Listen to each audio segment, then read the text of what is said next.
baguhin na naman ni Paul yung kanyang theme. Ang theme naman ni Paul sa chapter 4, yung concern for believers sa chapter 3, ang kanya naman sasabihin dito, yes, now that you have heard that I have deep concern for you, this is what I would like and I would love you to do in the name of the Lord Jesus Christ. Sabi na, live to honor and glorify God. 1 Thessalonians chapter 4. Hanggang chapter 1 to 12 lang, verses 1 to 12 ang live to glorify God. Kasi yung chapter 4 verse 13 to 18 will not talk about yung ating future whenever the Lord Jesus Christ comes. Yung chapter 4, 1 Thessalonians chapter 4 verses 13 to 18 talks about, maraming pinagdadaanan ng tao sa mundo, ang mga mananampalataya, and yet, alam mo that the Lord Jesus Christ is coming. So, yung theme na banasa natin sa chapter 10, that we are waiting for the Lord Jesus Christ and He will deliver us from the wrath to come. Ibo-bolster yun ng study ng chapter 4 verses 13 to 18. We call that the rapture of the church. But as we are now still here on earth, ang sasabihin ni Paul, while here on earth, live to honor and glorify God. So, 8 verses ang dapat pag-aralan natin today. So, hopefully we can do all the 8 verses. Hindi ko na siya babasahin kasi eventually we will read them one by one. So, 1 Thessalonians chapter 4 verses 1 to 8. Ang unang-una, sabi ng, if this is the theme ng chapter 4 verses 1 to 12, these are the points that we must remember. Paul would remind them. Unang-una, when you live your life, never live your life to please other men. Often yun ang mindset ng tao Ano lang sasabihin nila. Oo, in a way, maganda dapat ang sasabihin nila kasi we represent the Lord Jesus Christ. But when you represent the Lord Jesus Christ, the object should never be, it's about you.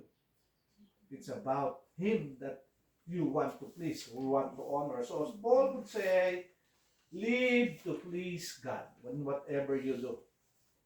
So itong sasabihin ni Paul, when Paul has learned of their standing, and has told them now, okay, you live as brothers, live in holiness and all those, because Christ is coming. This is what he said, verse 1, so chapter 4. Finally then, brothers, brethren, we urge and exhort in the Lord Jesus Christ that you should abound more and more, just as you receive from us, how you ought to walk and to please God. Habang pinagpapala ka sa iyong pamumuhay, pero pag pinag-aralan mo mabuti yung estado ng mga Thessalonica, kung ang pagbabasihan mo is sa mata ng mundo, kaya nga sumusulat si Paul sa mata ng taga-Thessalonica ang mananampalataya, ang hirap ng buhay. Persecution is real against the Jews, against their fellow Gentiles. And yet Paul is telling them they are abounding more and more. Why are they abounding more and more? Because they are now learning to trust the Lord Jesus Christ more than trust on their previous lifestyle, on the things that they used to do. Thessalonica, sabi ko, this is a port city. Known din siya as a place of, alam niyo na yung mga pagano nung unang panahon. And yet, nababago na yung lifestyle mo as you are being changed by the Lord. Yung mga nasa palibot mo, they ridicule you, they question you, and eventually, even the Roman government will take steps to eliminate you. Kaya nga ang church sa kanila, nasa Acts, these are the same people that has turned the world upside down. Ang ganda-ganda ng buhay natin dito. Pupunta tayo sa temple, marami doon prostitutes. Ngayon dumating ito. Dahil sa pinapreach nila patungkol kay Jesus Christ, mga tao ayaw na. Kung babasahin niyo yung book of Ephesus, Nagkaroon ng riot doon kasi nalugi yung negosyo.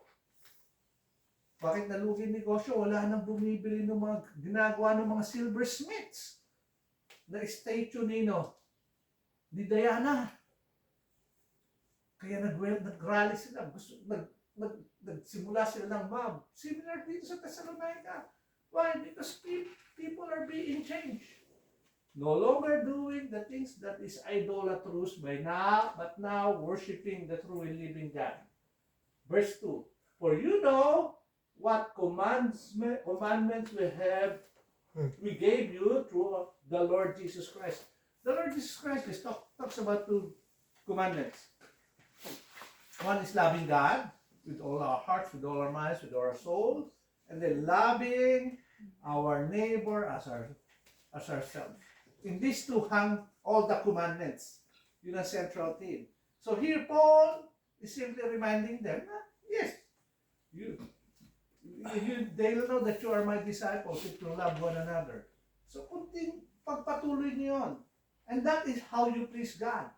To do, kaya sinunod niya, for you know what the commandments are.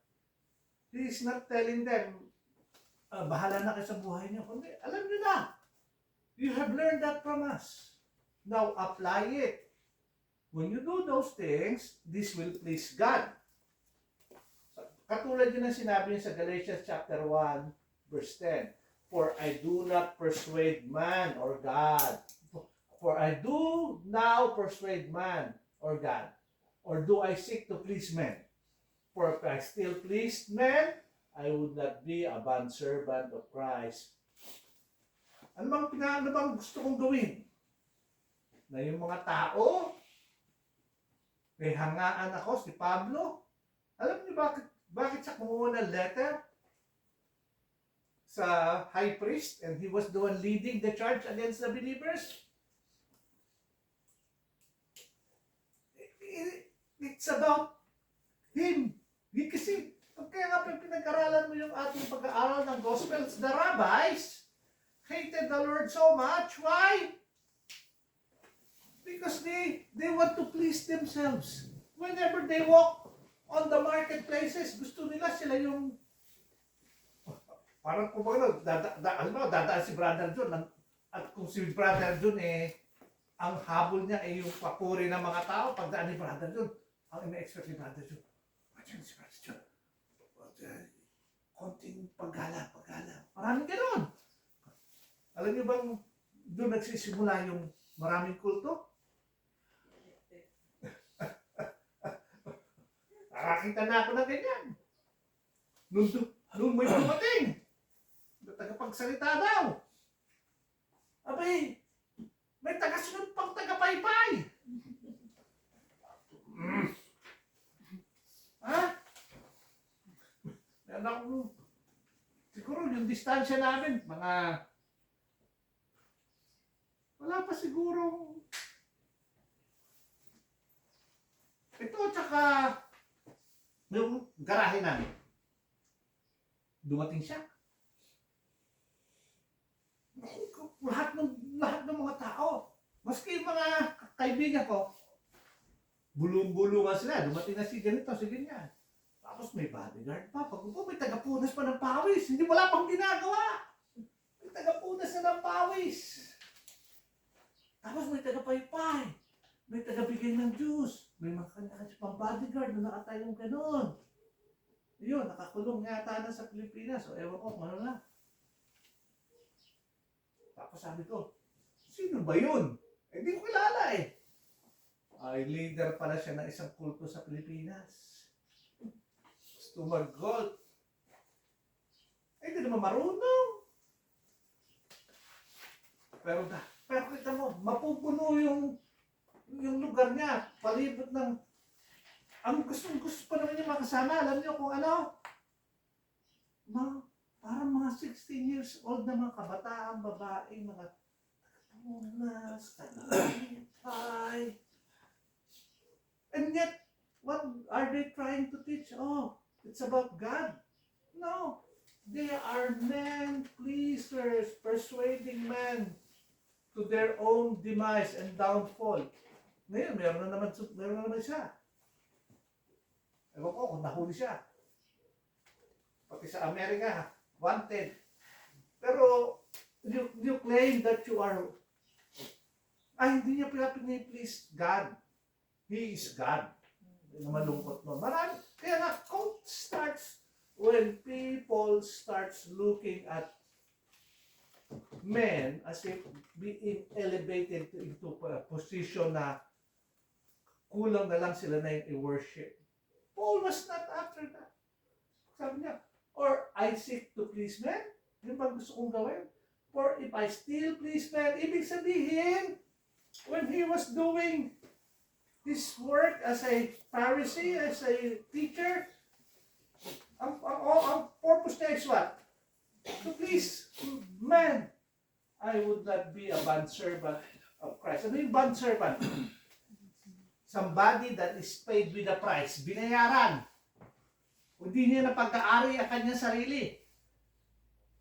Kaya nga hindi niya piniplis ang kanyang sarili kasi pag-aari lang siya ng Panginoong Jesus. Colossians chapter 1 verse 9 to 10.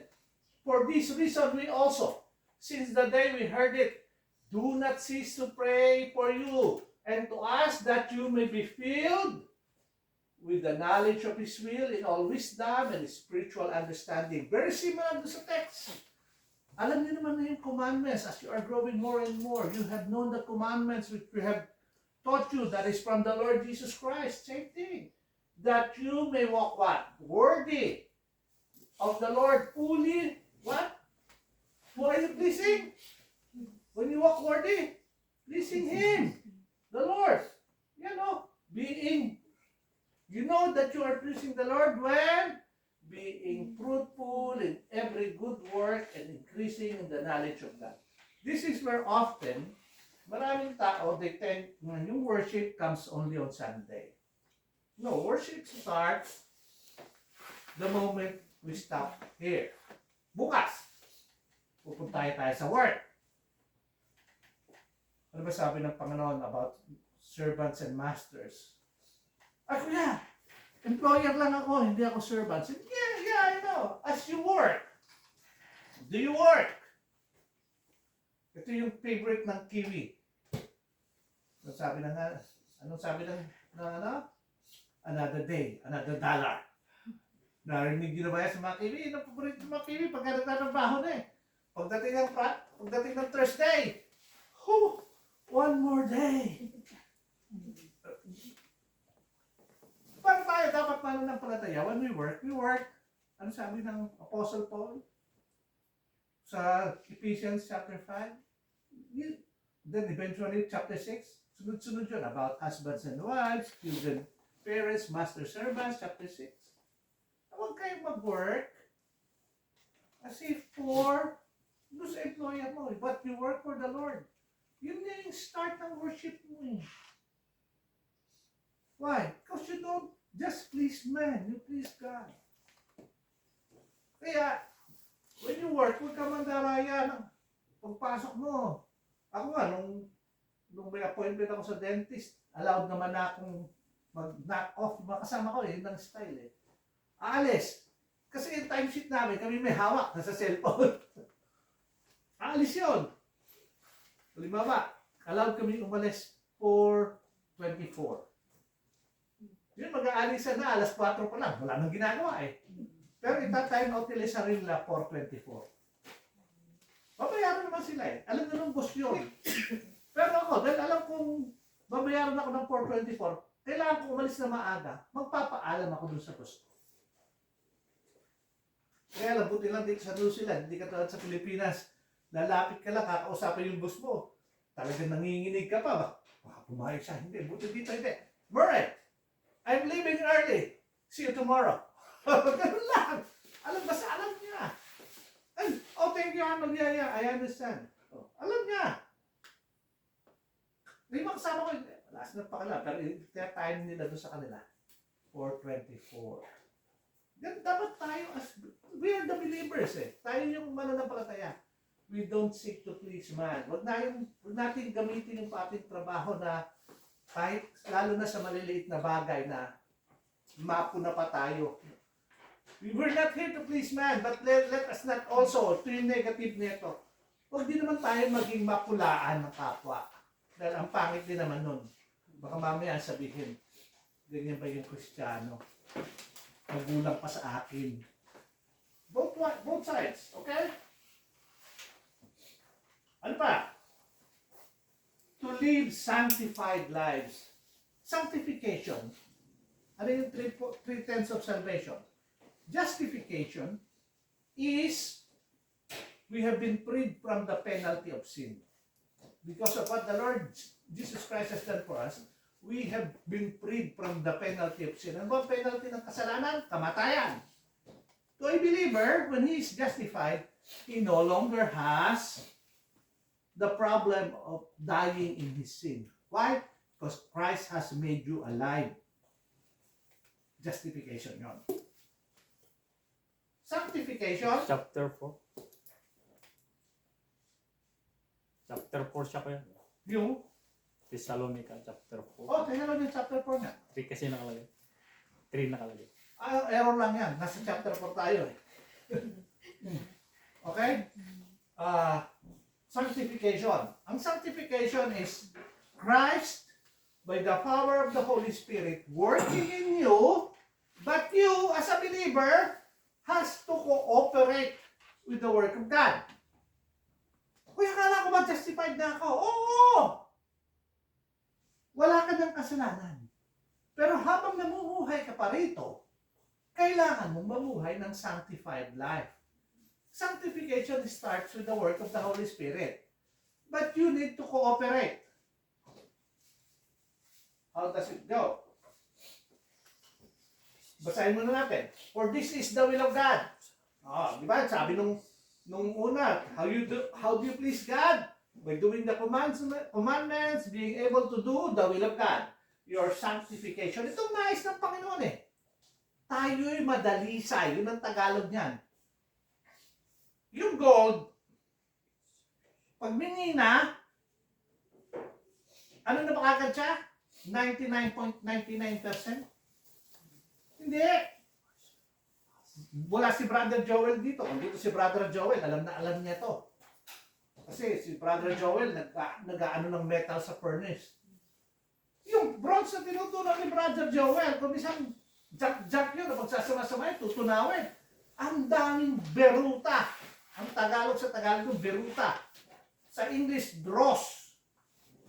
Yung pangit kasi sa salita, pagka yung salitang kalye, maraming dumi-dumi sa ibabaw, tinatanggal yun eh. Kasi pag sinalin mo, ayaw mo sumama yun, magkakaroon ng impurities. So, ano yung process? Kung metal, mag-undergo sa extreme heat.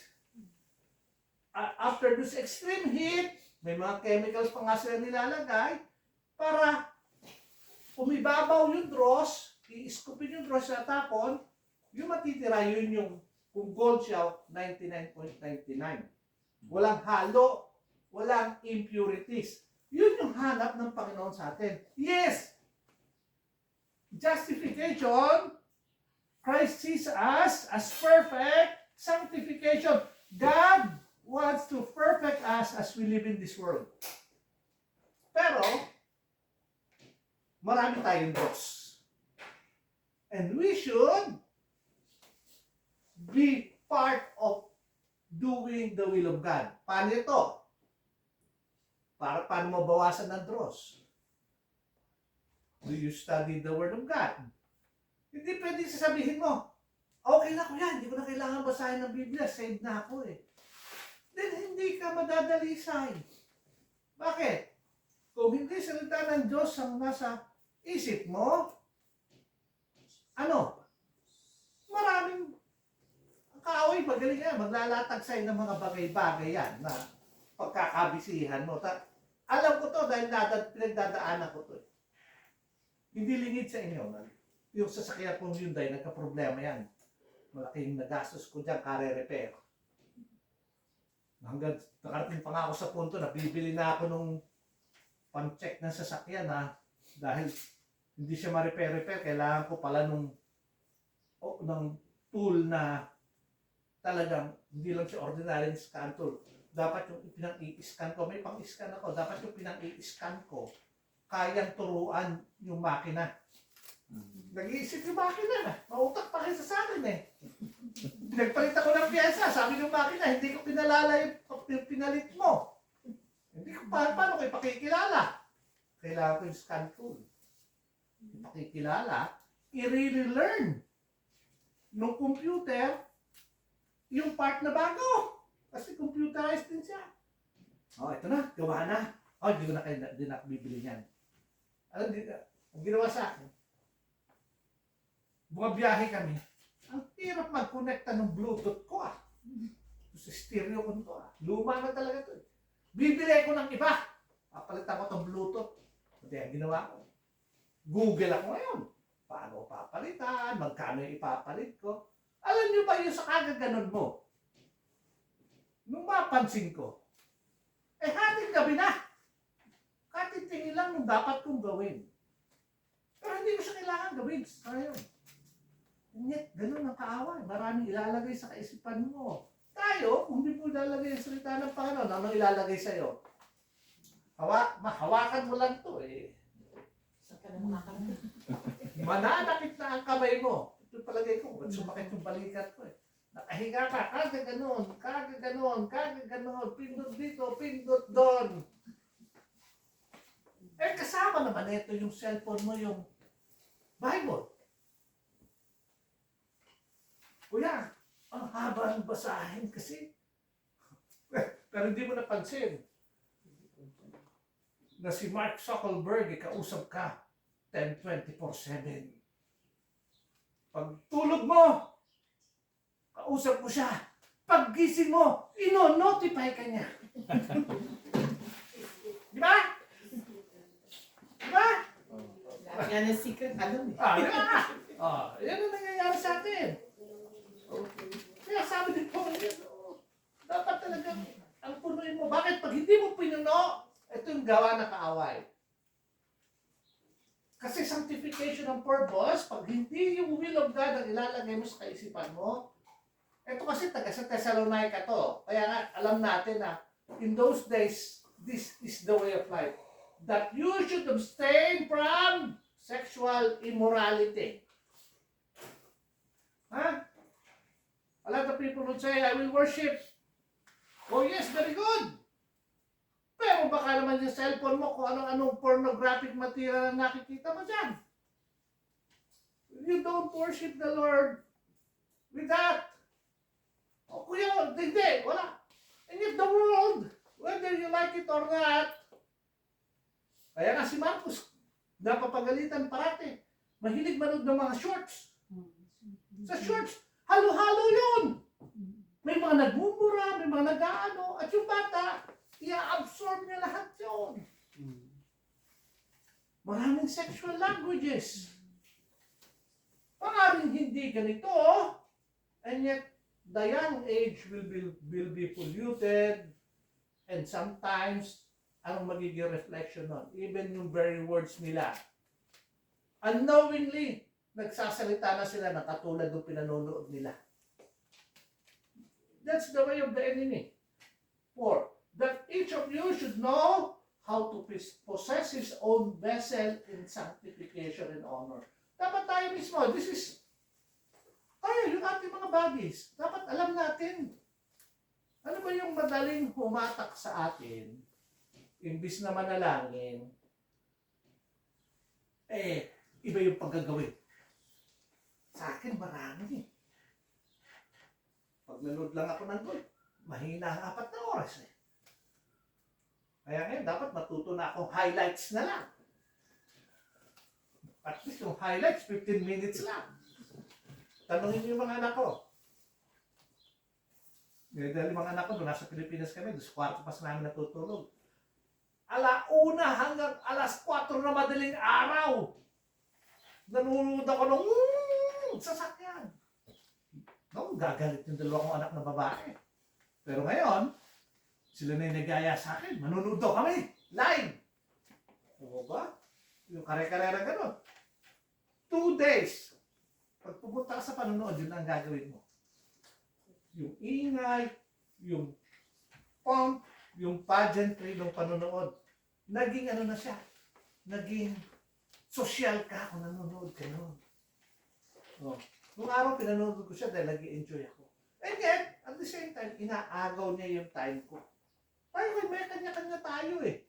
Si Ate Bel, pag mo ba ng umaga yan, alam mo, may kausap na Koreano yan.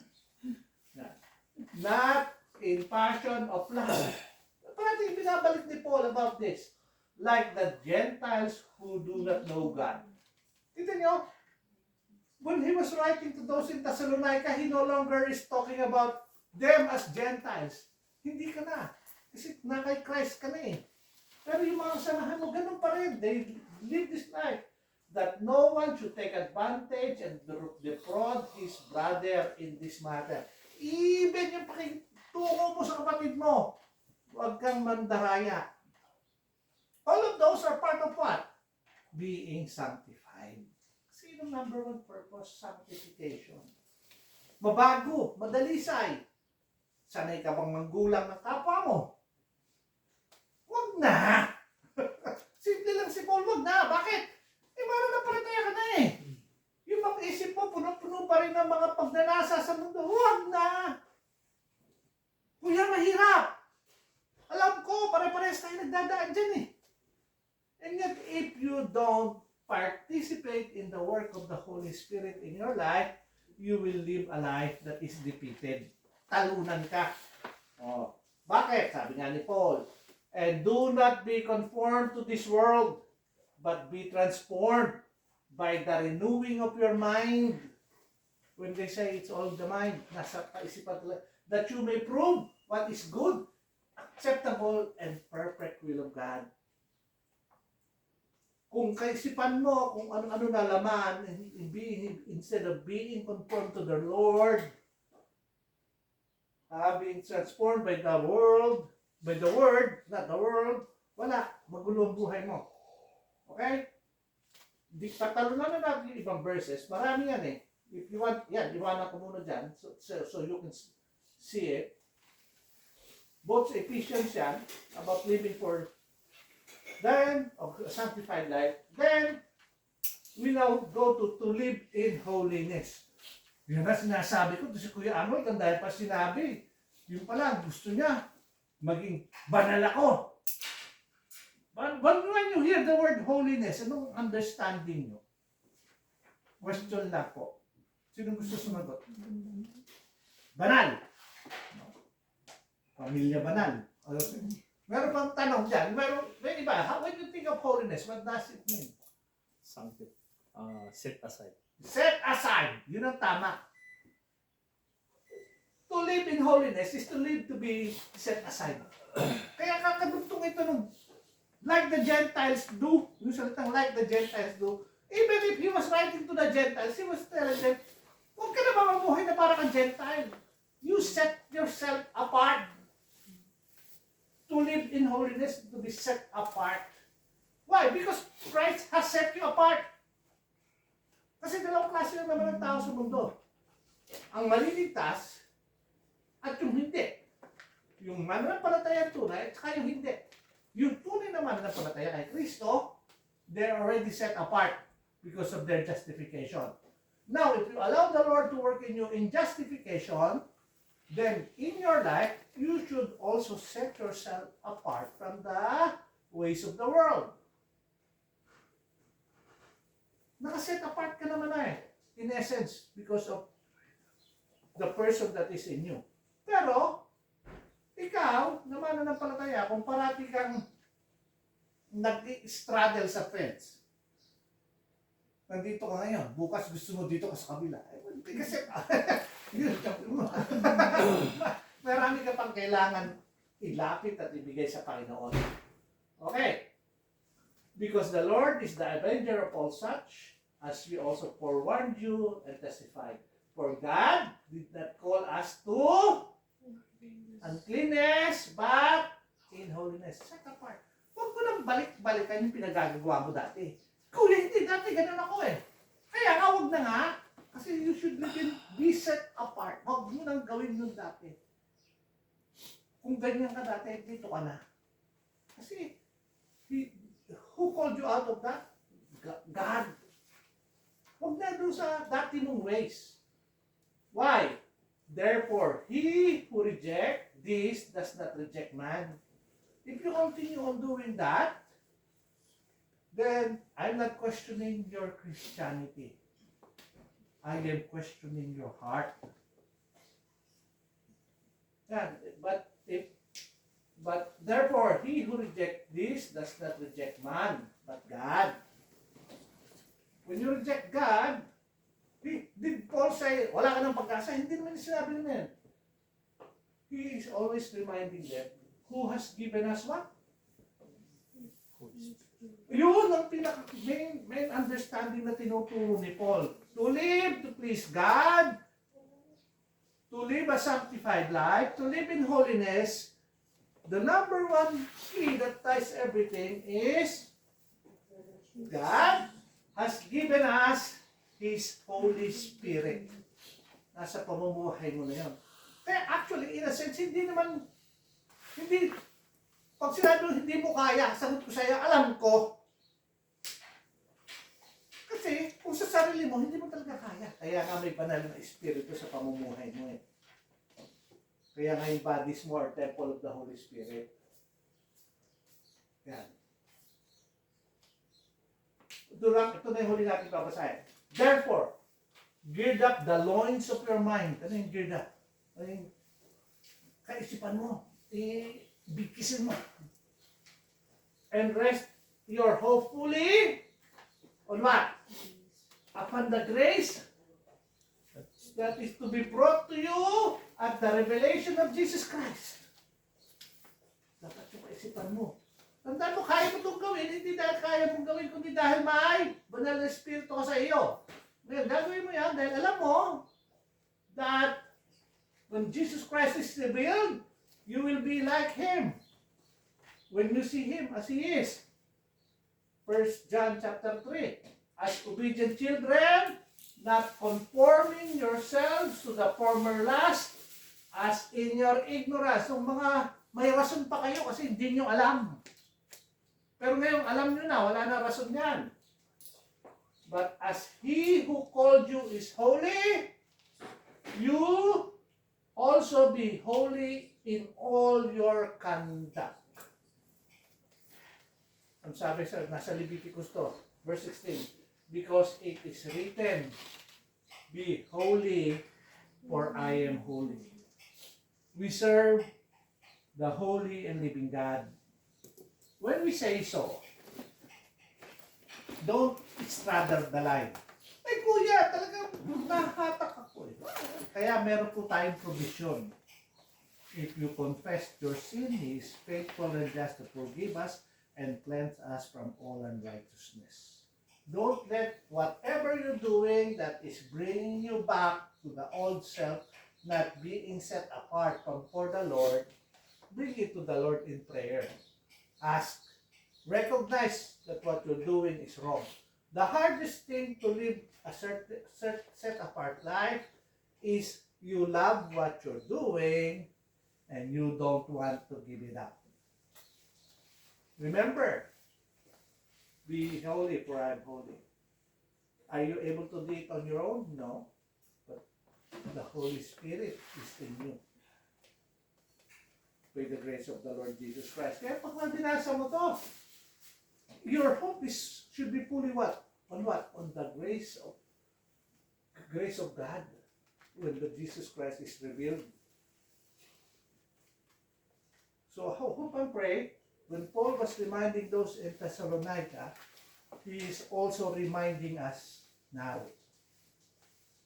It's not, para sa kanila yun. No, this is the Word of God. It is applicable for us. It talks to us in the same manner Paul was writing in the power of the Holy Spirit to those in Thessalonica. Let us be reminded, be holy, for the Lord that we serve is holy. Let's pray.